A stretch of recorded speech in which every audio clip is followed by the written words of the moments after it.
Welcome to this video on Time Series Basics, where we explore what happens when time is the index.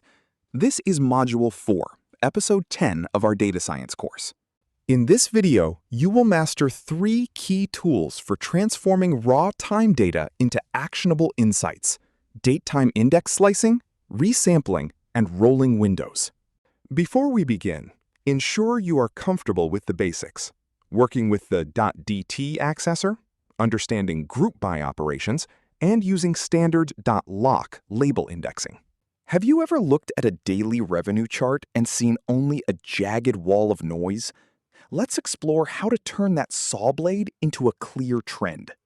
The saw blade problem occurs when daily noise hides weekly patterns and makes trend direction invisible. This often leads to communication failures with stakeholders. To fix this, we start by promoting your date column to a date-time index. Remember these 3 steps: set the index, sort it, and assert that it's monotonic. With a sorted date-time index, you can use .lock to slice by time strings. You can easily filter for specific months, date ranges, or even entire years. Always maintain a sorted index. It is a technical requirement for correct time slicing, and the 2-second investment of sorting and asserting will save hours of debugging. Now consider resampling. It functions like a group by operation, but instead of splitting on values, it splits your data into calendar-based time buckets. Resampling allows you to choose your granularity. Whether you need weekly, monthly, or quarterly views, you can collapse daily volatility into a readable format. When deciding on granularity, remember the trade-off between detail and clarity.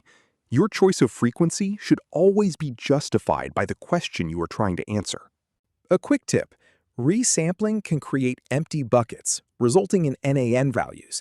Ensure your data reflects reality by using fill NA if you intend to represent missing data as 0. Next, we cover rolling windows.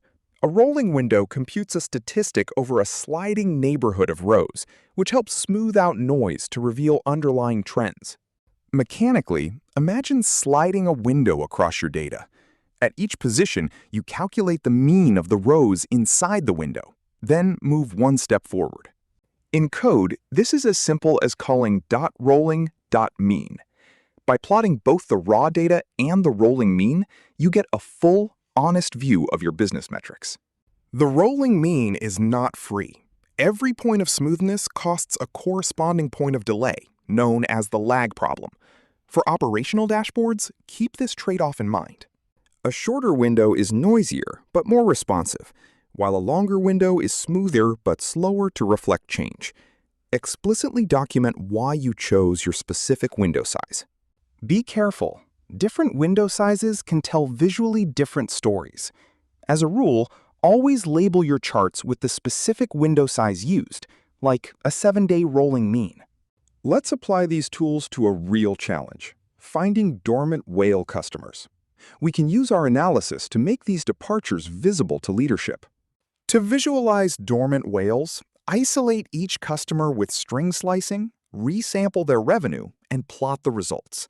Look for the flat line in their revenue trajectory. This approach is a composition of all our tools. Analysis is most powerful when individual operations are chained together cleanly to answer specific business questions. Next, let's measure growth. To move from knowing if we are growing to knowing by how much, we need to understand the shift and percent change operations. The shift operation moves values forward, aligning the past with the present. It is the core mechanism that allows us to perform meaningful row-by-row comparisons. By default, percent change compares each row to the previous one.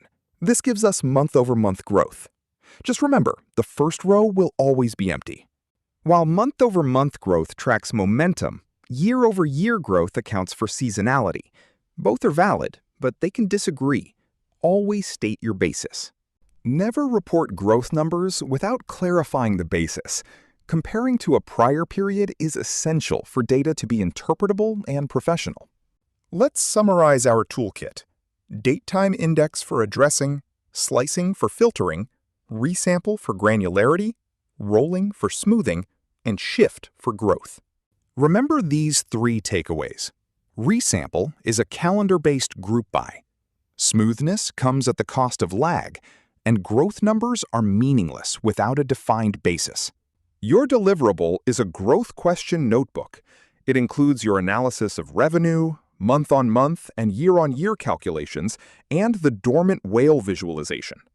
These techniques will form the foundation of your upcoming capstone project and prepare you for advanced time series forecasting in later modules.